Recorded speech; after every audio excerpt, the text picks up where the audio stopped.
João, no livro de João, o Evangelho de João, no capítulo 8, irmãos. Vamos ler uma passagem que eu posso dizer que ela é bem conhecida, né?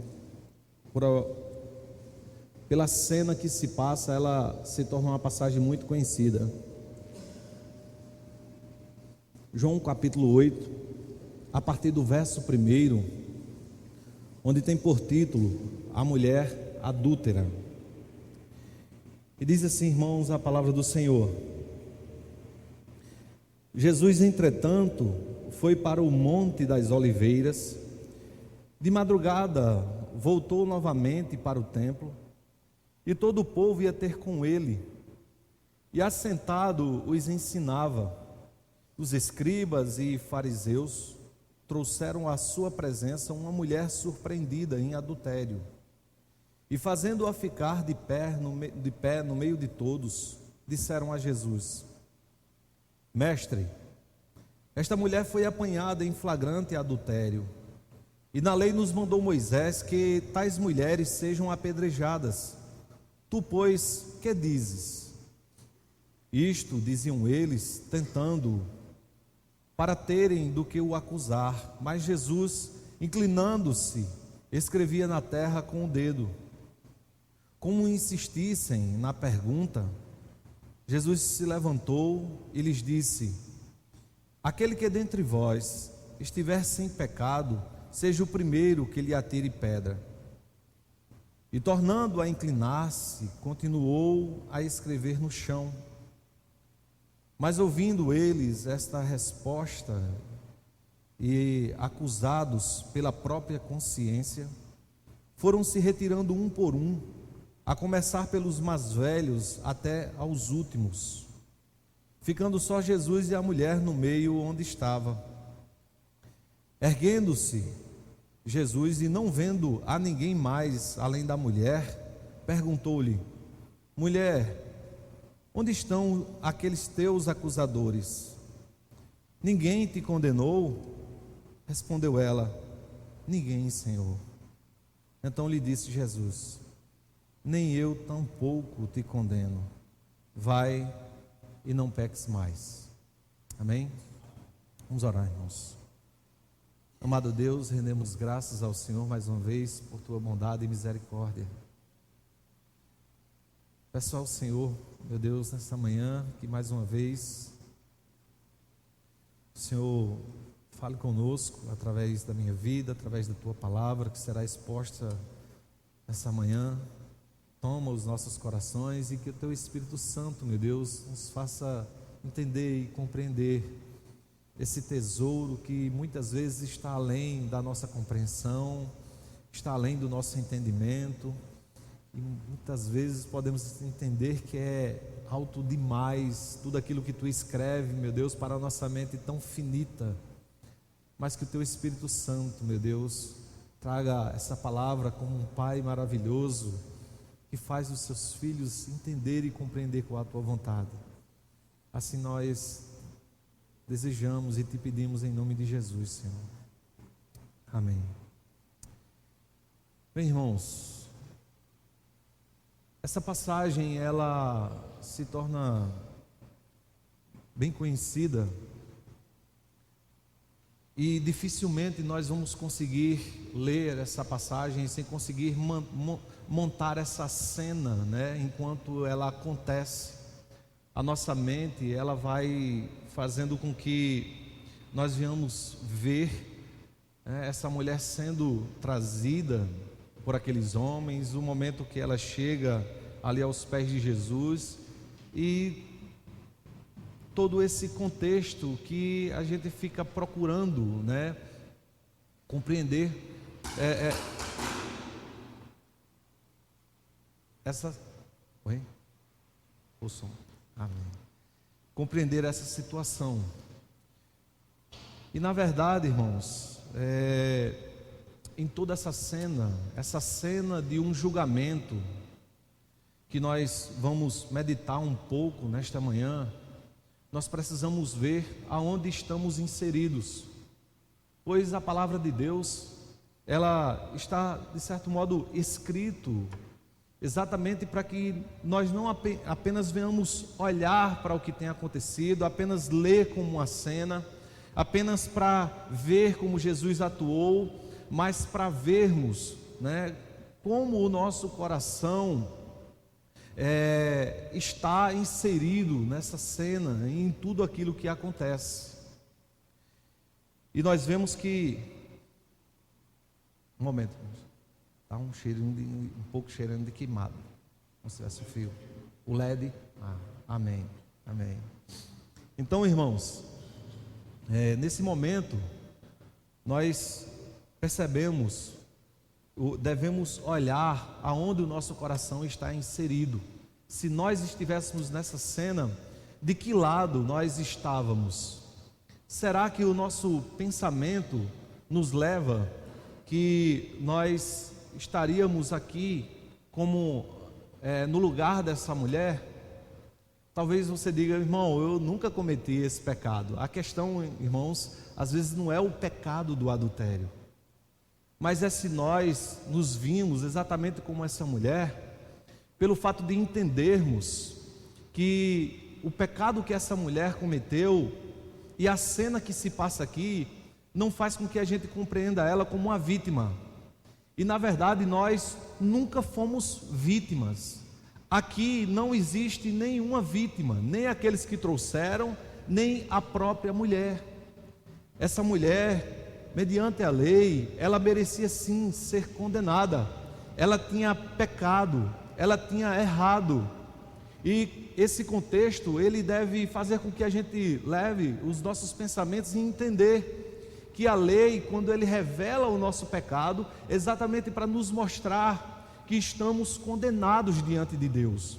A Bíblia diz que o pecado, ele veio para nos mostrar isso, né? Os nossos erros, as nossas falhas, como temos, irmãos, falhado contra o nosso próprio Deus. Então, essa mulher, ela não era vítima e mediante a lei, ela merecia ser condenada, assim como nós merecíamos ser condenados. E essa lei, ela vai nos mostrar que mediante tudo isso, aqueles que estão debaixo da graça do nosso Senhor Jesus Cristo, são as únicas pessoas que poderão ser salvas, porque a lei vai apontar exatamente para um estado de condenação. Essa mulher, a gente procurando compreender esse texto como uma transição entre o momento da lei e o momento da graça. Quando Jesus traz o perdão a essa pessoa, nós entendemos como um momento de julgamento. Jesus ali, aquelas pessoas levaram a Jesus, essa mulher, como se ele fosse um juiz, mas ele atuou aqui como ele atuará na graça, né? Como um advogado, advogando em favor desta mulher. E aí o que nós vamos compreender é que essa é a nossa condição, ou essa era a nossa condição, um estado de morte, um estado de condenação, um estado sem saída, uma pessoa que não tinha como se justificar diante dos homens. A gente não vê sequer uma palavra dessa mulher, né? E nenhum homem no dia do juízo conseguirá ter qualquer tipo de palavra diante de Deus para justificar os seus erros, os seus pecados, ou tudo que ele tenha transgredido a lei. Então, os que estão debaixo da graça do Senhor Jesus Cristo, o verão agir como um advogado em seu favor. Só que, além do ponto desta mulher, existe o outro lado, né? Existe aqui os escribas e fariseus e algumas pessoas que vieram com esses homens e que trouxeram aquela mulher apanhada em adultério. Esses homens, podemos dizer que eram os homens da Bíblia, os homens da lei, as pessoas que tinham nas suas mãos a palavra do Senhor, os homens de quem se esperavam muito mais misericórdia, os homens de quem se esperavam, né, que eles entendessem os mandamentos e que lhe ordenava a amar ao próximo como a si mesmo. Porque a grande questão, irmãos, é essa: Existem tantas pessoas que, assim como esses homens, eles perderam o norte pelo qual deveriam andar. Eles têm as escrituras, estavam no templo todos os dias ou quase todos os dias, mas perderam o primeiro amor, perderam o foco das escrituras, a sua maneira de lidar com a Bíblia e entender o que é a misericórdia de Deus, a compaixão pelo próximo. E por isso esses homens, eles agiam de tal maneira. E o incrível é que nós podemos ver que esses homens são tão comparados conosco, irmãos, que esses homens viram muitas e muitas ministrações de Jesus. A Bíblia mostra o tempo todo quanto Jesus pregando, e eles iam lá ver Jesus pregando, fosse no templo, fosse na rua, fosse na casa de alguém.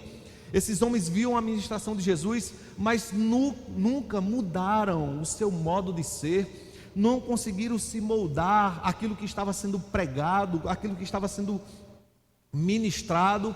Nada transformava o coração desses homens. E é triste a gente imaginar que uma pessoa sobre a casa de Deus, tem as escrituras na mão, mas o seu coração está seco, que o seu coração não se compadece mais do próximo, que o seu coração está vazio de amor, que o que ficou foi apenas a lei do julgamento.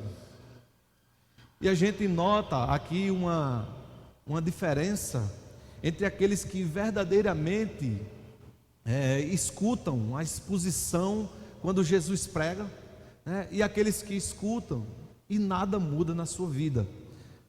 No capítulo 7, daqui do livro de João, no versículo 25, a Bíblia nos diz que esses fariseus, eles mandaram os guardas, os soldados, prenderem a Jesus. E quando eles mandaram os guardas prenderem a Jesus, no versículo 45, os irmãos podem acompanhar comigo, foi o momento que os guardas, eles voltam sem Jesus. E a Bíblia nos diz, irmãos: voltaram, pois, os guardas à presença dos principais sacerdotes e fariseus, e estes lhe perguntaram: por que não o trouxestes? Responderam eles: jamais alguém falou como este homem. Irmãos, esses guardas, certamente eles tinham ouvido já muitas pessoas pregar, anunciar. Eles devem ter visto muitos homens importantes, reis e outras pessoas, fazer discurso, falar dos seus ideais, pessoas intelectuais expor algum pensamento. Talvez eles fossem os guardas ali do templo, junto a esses fariseus, e já ouviu muitas ministrações da lei. E quando esses homens saem para prender Jesus, que chega lá, Jesus está ministrando, esses homens simplesmente voltam sem fazer aquilo que eles foram para fazer, que foi prender Jesus. E quando a Bíblia nos relata isso, que esses homens disseram que jamais alguém falou como este homem, simplesmente a compreensão é que esses guardas, eles compararam Jesus com todos os outros homens ou todas as outras pessoas que um dia eles já ouviram. A compreensão é que eles entenderam que Jesus estava acima de todas as outras pessoas. E o normal é que quando o Senhor fala ao coração de um homem, há, irmãos, uma mudança, há uma diferença no seu caráter, há uma mudança na sua atitude. E a atitude desses homens foi simplesmente voltar. E é como se eles, nesse momento, quando eles dissessem isso para os fariseus, eu tenho certeza que os fariseus não iam ouvir ele de bom grado. Mas essa forma que ele se expressa, de que jamais alguém falou como Jesus, era como se dissesse aos fariseus: pensem e repensem no que vocês estão mandando a gente fazer. E certamente, a vida desses homens daqui por diante, pelo menos, irmãos, é um pensamento meu, é que houve agora uma mudança, porque jamais alguém escuta verdadeiramente Jesus para continuar sendo a mesma pessoa. E o problema aqui, A tristeza é de analisarmos que esses fariseus, eles continuaram sendo a mesma pessoa. Eles viam as pregações, eles viam exposições, eles viam Jesus falar no templo acerca de si mesmo e de tantas outras coisas que ele vinha expor o evangelho, e eles não compreendiam, eles não conseguiram fazer um vínculo ali com a pessoa de Jesus Cristo, comparar as Escrituras e trazer verdadeiramente a sua compreensão para aquilo que estava sendo feito. Eu vou, como disse o pastor Ronald algumas vezes, trazer uma nota de rodapé, irmãos, para essa passagem aqui, onde a Bíblia diz que Jesus ensinava. E é onde a gente percebe que tantas pessoas, às vezes, vão entrar, vão passar pelas igrejas, vão andar tanto com a Bíblia na mão, e às vezes parece que a sua vida não condiz com ser cristão, que são pessoas que às vezes não parecem de fato com Cristo, porque o intuito é esse, é fazer com que nós venhamos parecer com Cristo, e às vezes a pergunta exatamente que nós devemos fazer ao nosso coração é esse: nós parecemos com Cristo? Será que alguém poderia dizer que eu pareço com Cristo, ou que você parece com Cristo? E a nota de rodapé era um estudo que eu fiz, irmãos, há muitos anos atrás, quando eu estava no seminário. E esse trabalho que a gente estava fazendo era acerca de intimidade com Deus, ou era de oração. E ao fazer uma pesquisa, eu concordo muito com aquilo que eu li. Eu não lembro mais o site, não lembro mais o pastor que colocou esse estudo. E ele falava, irmãos, acerca de algumas coisas que acontecem no dia a dia, que mostra a assinatura de Deus sobre sua criação e aquilo que Deus faz sobre nossas vidas, né? E eu lembrei desse estudo exatamente porque eu ia saindo de Campina Grande com Késia, e a gente estava conversando acerca de um assunto, e me veio na cabeça um outro assunto, que eu precisava conversar com ela. E na saída de Campina Grande, eu tive esse lampejo muito forte desse assunto que eu deveria conversar com ela, mas eu precisava concluir o outro assunto. E saí dirigindo, acho que depois de andar cerca de uns 10 ou 15 quilômetros, a gente andou bastante, conversando, eu concluí o assunto e me lembrei desse assunto, né, que eu tinha pensado lá na saída da cidade. E aí eu falei, Késia, eu estava lembrando de tal coisa, e ela falou assim para mim: rapaz, eu pensei exatamente nesse assunto quando eu saí de Campina Grande, na saída de Campina Grande. E aí me veio esse estudo novamente à mente, e eu estava conversando com ela e explicando para ela que tal pastor, ele diz que esses pensamentos são coisas que Deus, ele permite que aconteça, né? Que você absorva um pensamento, que alguém esteja lá, pequena parte, ou a ideia de tal pensamento, ou que a pessoa absorva a sua. Mas ele dizia, irmãos, que isso só pode acontecer entre duas pessoas que estão bem, em duas pessoas que caminham juntos, em duas pessoas que estão unidas, em duas pessoas que são amigas, ou pai e filhos, ou casal, mas pessoas que estão bem uma com as outras. E ele dizia que, do mesmo modo, é a maneira de Deus agir conosco, de que um homem, ele consegue, sim, através da sua mente, né, ali receber coisas grandiosas de Deus, criar uma maior intimidade com Deus, quando ele está andando com Deus, quando ele pensa nas coisas de Deus, quando ele está mergulhado na palavra, quando ele é obediente às Escrituras. Essa pessoa faz com que o seu modo de andar, faz com que ele esteja tão interligado às Escrituras, que ele seja um com Deus, né? É uma maneira de falar, que os seus pensamentos vão vir coisas agradáveis, vão vir coisas da Bíblia, vão vir coisas que tragam mais relacionamento ainda e intimidade entre ele e Deus. E ele dizia, isso não pode acontecer, e não acontece com pessoas que estão brigadas, porque as pessoas que estão brigadas estão com pensamentos opostos, elas estão com pensamentos para caminhos diferentes, com coisas diferentes, então jamais elas poderiam ter pensamentos semelhantes. E a conclusão dessa ideia, irmãos, era que quando nós estamos com os pensamentos mais focados nas Escrituras, na vontade de Deus, quando nós andamos de maneira que agrade a Deus, quando nós colocamos mais a nossa vida em obediência às Escrituras, isso faz com que Deus nos use, isso faz com que Deus nos capacite mais, isso faz com que Deus nos faça como um canal para aquele que nos ouvem. Isso era exatamente o que faltava nesses fariseus, nesses escribas e fariseus. Por quê, irmãos? Porque muitas vezes eles ouviram a ministração, eles ouviram Jesus pregar, eles ouviram Jesus anunciar acerca de tudo aquilo que estava escrito pelos profetas e as suas vidas nunca mudaram.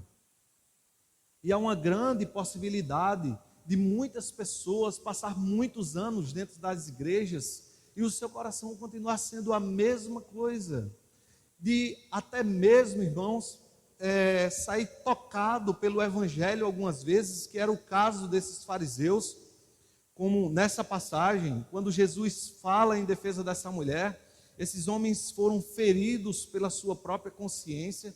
E pode acontecer, e acontece, de muitas pessoas, em muitos cultos, em muitas palavras, sair ferido pela consciência, por aquilo que foi ministrado pelo Senhor Jesus Cristo, mas continuar sendo a mesma pessoa, de não haver mudança no seu caráter, de não haver mudança na sua forma de andar, na sua forma de pensar, de continuar com o seu coração vazio do amor, vazio de Cristo, vazio da palavra de Deus. E as atitudes desses fariseus, como as atitudes das pessoas que permanecem assim, elas são praticamente semelhantes. E essa passagem ela vai nos mostrar, como a maioria das vezes as pessoas que apenas conhecem a lei ou apenas conhecem as Escrituras, mas que se perdeu desse amor, que se perdeu do seu primeiro amor, que se acostumou apenas com a religião, como elas agem de maneira seca. E no versículo 3 a palavra diz assim: que os escribas e fariseus trouxeram à sua presença uma mulher surpreendida em adultério, e fazendo-a ficar de pé no meio de todos, disseram a Jesus: Mestre, esta mulher foi apanhada em flagrante adultério. Esses homens, como creio que é o nosso papel, irmãos, não é de expor as pessoas, não é expor o pecado das pessoas, mas amar as pessoas, ajudar aqueles que têm problema, ser parecido com Jesus que está aqui nesse meio e se mostra totalmente diferente desses homens. É certo que se nós conhecemos a palavra, se nós conhecemos alguém que peca, que falha e que nós temos a oportunidade de corrigir, que nós temos a oportunidade de trazer a palavra e dizer para essa pessoa: olha, você pecou, você falhou, Deus não ama o que você está fazendo, Deus não aprova o que você está fazendo, você precisa se arrepender, você precisa de uma mudança de vida, e trazer uma exortação com amor a uma pessoa. Mas o que a gente vê aqui é um homem, ou homens, ou pessoas que faz questão de, na verdade, apenas julgar, faz questão apenas de fazer com que esse pecado seja conhecido pelas pessoas, faz apenas um escândalo com o nome da igreja ou com o nome de algum irmão que falhou e que pecou na igreja.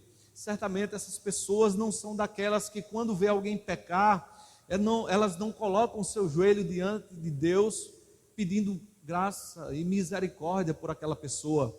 Ela não se vê que amanhã ou um dia ela pode também falhar de tal modo.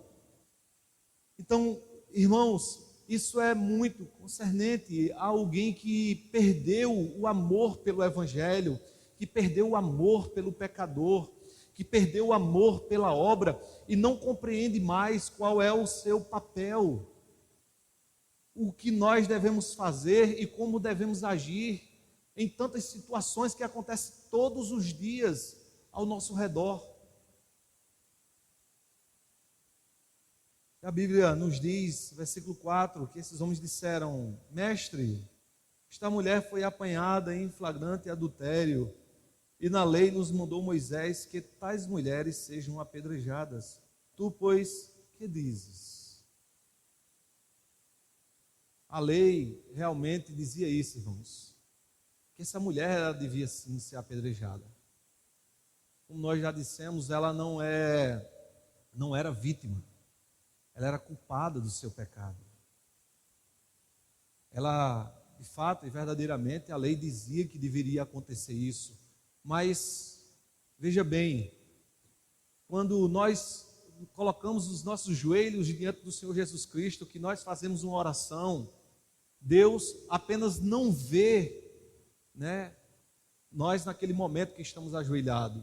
O Senhor apenas não ouve aquilo que nós estamos pedindo.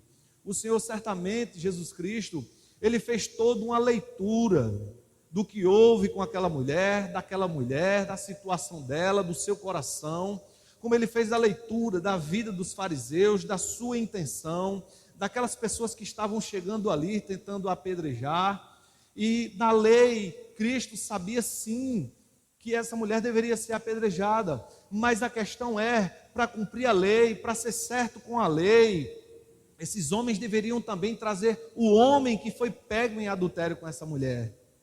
E cadê o homem?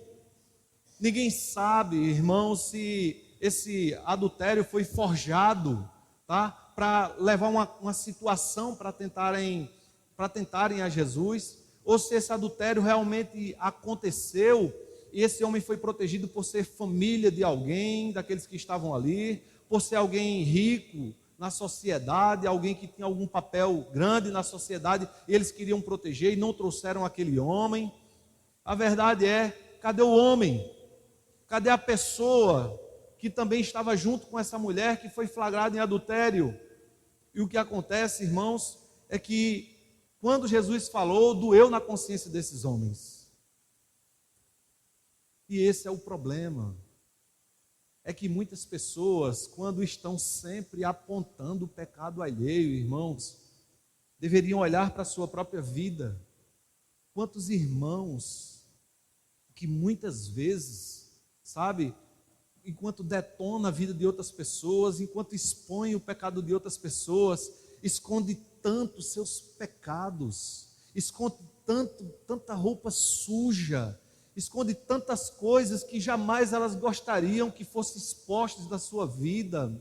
E uma pessoa dessa, ela não conseguiu ainda compreender a sua própria vida, o seu próprio erro, a sua necessidade de misericórdia, de graça, de pedir perdão. Como nós somos frágeis, como a Bíblia nos mostra como nós precisamos verdadeiramente orar um pelos outros. Como nós precisamos, irmãos, amar as outras pessoas e entender como elas precisam de Cristo, da mesma maneira que nós precisamos todos os dias. Uma vez convertido, não significa que agora você pode andar aí a berço esplêndido, achando que pode pisar por cima das pessoas, que nós, irmãos, a qualquer momento podemos falhar, podemos errar. Mas essa é uma atitude de alguém que perdeu, o amor, que não compreende que um pecador, ele precisa muito mais, de um abraço, de uma boa conversa, de uma ajuda, de um conselho, do que a exposição do seu nome, do que a exposição do seu pecado. Às vezes essa pessoa precisa muito mais do que a gente colocar o seu nome nos holofotes, procurar os nossos pastores e pastor, vamos orar pela vida de fulano, aconteceu isso, vamos conversar com ele, o senhor que tem um conhecimento diferenciado, busque para aconselhar, já que eu não sei aconselhar, já que eu não sei o que dizer, já que eu não sei tratar de tal problema, mas eu sei orar. eu vou orar pela vida dele, e eu vou orar para que o Senhor tenha uma grande oportunidade e trate daquele coração. Porque, irmãos, quando nós tratamos do nosso irmão, nós compreendemos que verdadeiramente são pessoas que nós desejamos que estejam no céu conosco. Às vezes nós queremos os nossos filhos e passamos por cima dos erros deles. Às vezes nós queremos a nossa esposa, o nosso esposo e passamos por cima dos erros deles. Os nossos erros, eles não parecem ferir tanto, mas quando esse mesmo erro é nas outras pessoas, parece que aquilo ali é um pecado mortal, que verdadeiramente a pessoa precisa ser crucificada ou merece ser crucificada.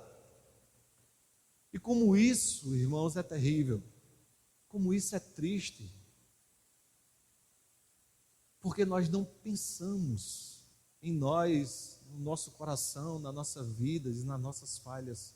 Eu queria que os irmãos abrissem, uma palavra que sempre que eu leio, irmão, meu coração estremece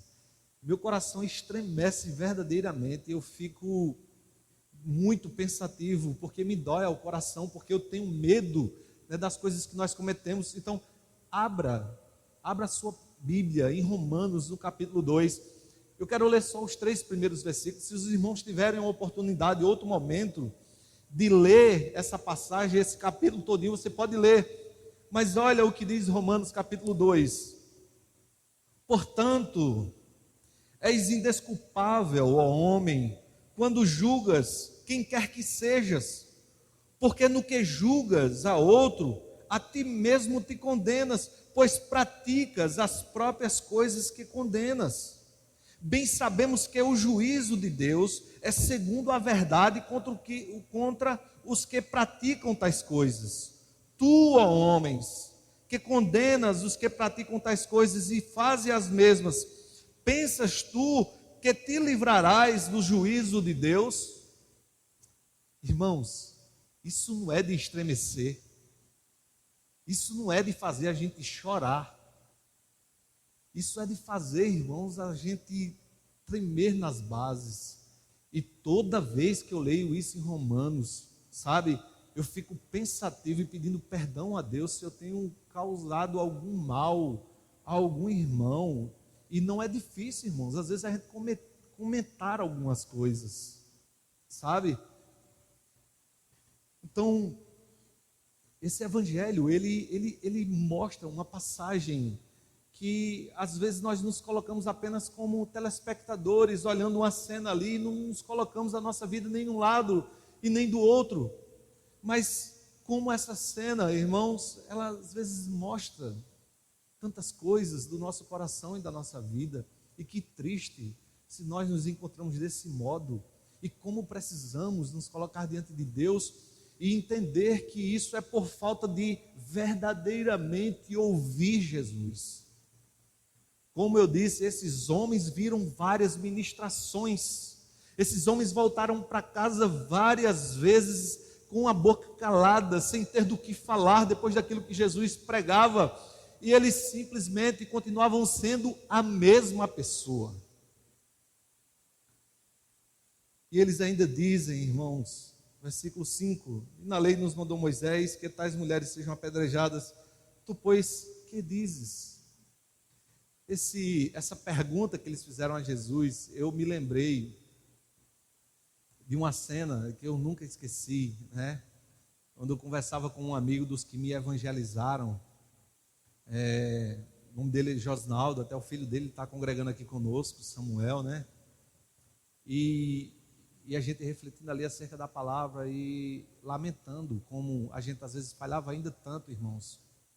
E ele me disse uma coisa que foi muito engraçada e eu guardei isso, porque foi uma maneira bacana de me lembrar, Ele disse assim: Jane, tu já pensou se Jesus colocasse um anjo do lado da gente, do lado de cada um dos seus servos, e cada vez que a gente pecasse em pensamento, atitude ou em palavra, esse anjo tivesse um chicote na mão e cada pecado ele desse uma chicotada? Ele disse: meu irmão, eu acho que eu vivia pulando, era chicotado o tempo todo. Isso, eu acho que minhas costas já não aguentavam mais. Ele disse: ou se em vez de uma chicotada, se esse anjo tivesse ali um fio para toda vez me dar um choque, ele disse: eu acho que eu já tinha sido eletrocutado. Eu ria, irmãos, com aquilo ali e fiquei imaginando: meu Deus, meu Deus, né, como nós falhamos, como nós pecamos, como isso deve nos fazer, sabe, irmãos, se reduzir à nossa insignificância, à nossa necessidade de Deus, ao amor pelo próximo, ao amor por nossos irmãos. Como isso deve fazer, irmãos, que nenhuma pedra saia das nossas mãos, porque quando Jesus, ele atingia a mente desses homens, e esses homens não tiveram coragem de jogar pedras, era porque eles sabiam que aquela palavra estava dizendo que aquela própria pedra era para ser atirada neles também, porque eles se sentiram feridos pela consciência, porque eles perceberam que tinham pecado suficiente para ser condenado, para ser levado à morte, para ser julgado, tanto quanto aquela mulher que eles estavam julgando. E no versículo 6, a palavra do Senhor nos diz que eles estavam ali tentando, isto diziam eles, tentando, para terem do que o acusar. Mas Jesus, inclinando-se, escrevia na terra com o dedo. E como se insistissem na pergunta, Jesus se levantou e lhe disse: aquele que dentre vós estiver sem pecado, seja o primeiro que lhe atire pedra. Irmãos, que advogado maravilhoso. Como o Senhor Jesus Cristo é bondoso conosco, irmãos. Como Jesus Cristo deixou esses homens sem palavras. Como o Senhor nos deixa tantas vezes sem palavras. Nesse momento aqui, irmãos, eu fico olhando para esse versículo, que é um dos versículos que mais faz com que essa passagem seja conhecida. E infelizmente a gente vê esse versículo sendo usado de uma maneira muito errada por alguns irmãos. Sabe por quê? Porque às vezes algumas pessoas usam esse versículo para justificar o seu próprio erro. Esse versículo, irmãos, ele não é para justificar o nosso erro, porque quando às vezes a pessoa erra e que alguém vai lá, irmãos, né, mesmo com amor, irmãos, você errou, irmãos, não dá para andar assim, irmãos, vamos fazer isso, vamos fazer aquilo, e o irmão vai dizer assim: ah, meu amigo, você está me julgando, aquele que não pecou atira a primeira pedra, você tem pedra para atirar, você nunca pecou. Meus queridos, quando Jesus usou esse versículo, isso aqui não será esse versículo que o Senhor usará para defender, para advogar os seus no dia do juízo. No dia do juízo, Ele mostrará suas mãos furadas com o seu sangue derramando e dizer: estão justificados. Quando Jesus usou essa palavra, Ele colocou todos os homens de igual modo. Ele simplesmente disse: todos vocês estão igual a essa mulher. Porque se você tem a atirar a pedra nela, se você pode atirar a pedra nelas, então você está sem pecado. Agora, se você tem pecado, essa mesma pedra pode servir para atirar em você. Então atire a pedra. Era como se Jesus estivesse dizendo isso. Então, aquele versículo ali não serve para a gente se defender. Ele serve para a gente defender outro irmão. Quando uma pessoa está apontando o defeito de outro irmão, a gente dizer: calma, irmão. Se você estiver sem pecado, continue, atire pedra. Mas se você tiver, meu irmão, não atire pedra nas outras pessoas. Ele não serve para eu me defender, mas serve para eu conscientizar outra pessoa que está atirando pedras em outras pessoas. Então é um versículo que ele mostra, irmãos, amor, graça, misericórdia, bondade de Deus para conosco. E no versículo 9... a palavra diz assim: mas ouvindo eles esta resposta e acusados pela própria consciência, foram se retirando um por um, a começar pelos mais velhos até os últimos, ficando só Jesus e a mulher no meio onde estava. Falamos bastante, irmãos, isso, acerca de sermos feridos pela consciência, de sermos feridos por aquilo que Deus muitas vezes fala aos nossos corações. Mas é interessante que a gente veja aqui duas situações, né, uma diferente das outras, mas que nos traz um ensinamento nesse mesmo versículo. É que quando eles dizem que quando Jesus fez a defesa dessa mulher, e que feriu a consciência desses homens. Provavelmente aqui não tinha mulheres junto com esses homens. Geralmente as mulheres não faziam parte desse meio, dessa situação. Mas quando ele feriu a mente desses homens, estava mostrando para ele uma coisa que ainda acontece na nossa sociedade. A gente sabe que menos, mas acontece. É que às vezes, irmãos, nós vemos o pecado dos homens como se fosse diferente do pecado das mulheres. Às vezes a gente acha que uma mulher fazer tal coisa é feio, mas para um homem não, isso é coisa de homem. E os comentaristas eles dizem que o seguinte, que isso, na verdade, essa passagem ela nos mostra que o pecado que condena a mulher é o mesmo pecado que leva o homem para o inferno se ele cometer. Que o que Jesus está mostrando é que a lei que julga o homem também julga a mulher. E esses homens trouxeram aqui a mulher que foi apanhada no adultério. A gente sabe que algumas coisas, irmãos, não estou sendo machista nem nada, né? Que algumas coisas, quando a mulher comete, ele se torna um pouco mais feio, muito mais deselegante, porque a postura da mulher é muito bonita, e quando ela faz algo, se torna mais feio do que quando faz um homem. Mas o ensinamento aqui é que venhamos entender e compreender que o pai que corrige a filha, ele também deve corrigir seu filho, porque aquilo que a sua filha não deve cometer, que é um pecado, também é um pecado se o seu filho cometer, porque as escrituras que condenam uma mulher, também condenam o homem pelo mesmo pecado. Então isso mostra, irmãos, que não existe pecado para a mulher, ou pecado para o homem, é pecado. E o pecado faz com que o pecador seja condenado diante de Deus. Então, as escrituras, elas nos fazem entender que o pai, ele precisa trazer clareza aos seus filhos, seja homem ou seja mulher. Não existe aquilo de dar a permissão para que o homem faça tal coisa, porque não, é coisa de homem, ninguém vai ligar, ninguém vai olhar. Mas você, como um pai, você deve olhar, você deve ligar para isso, você deve corrigir o seu filho.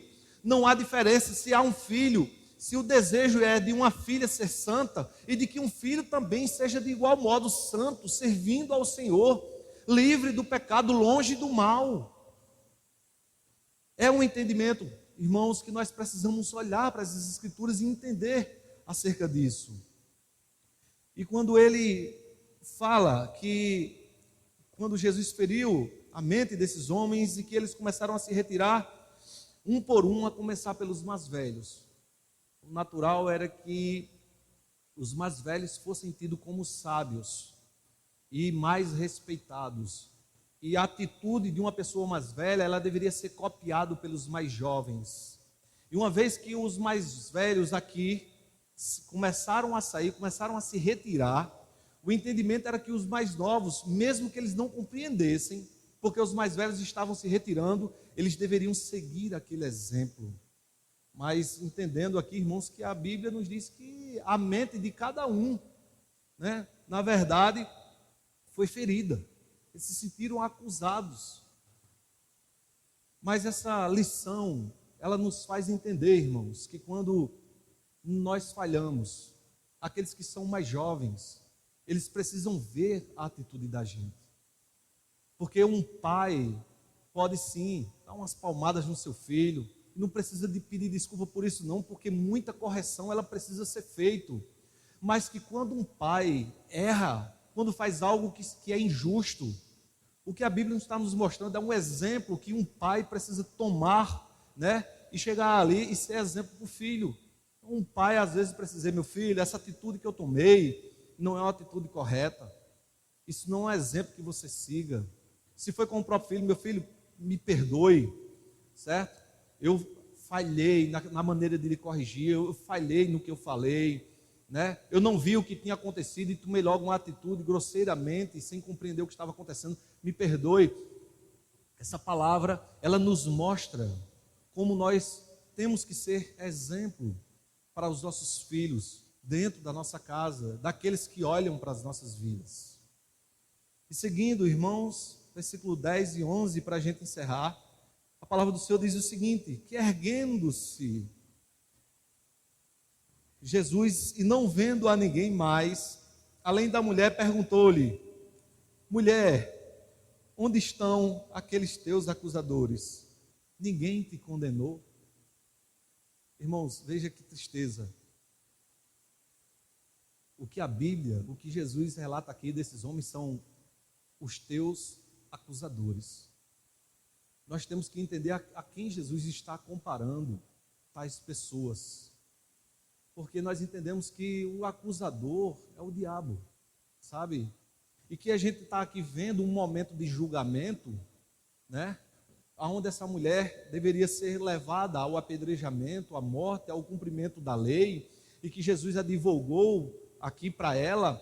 Existiam os acusadores, que naquele dia, o que essa palavra nos mostra é que haverá um acusador. Só que, irmãos, aqueles que estão debaixo da graça do nosso Senhor Jesus Cristo, já não há mais nenhuma condenação.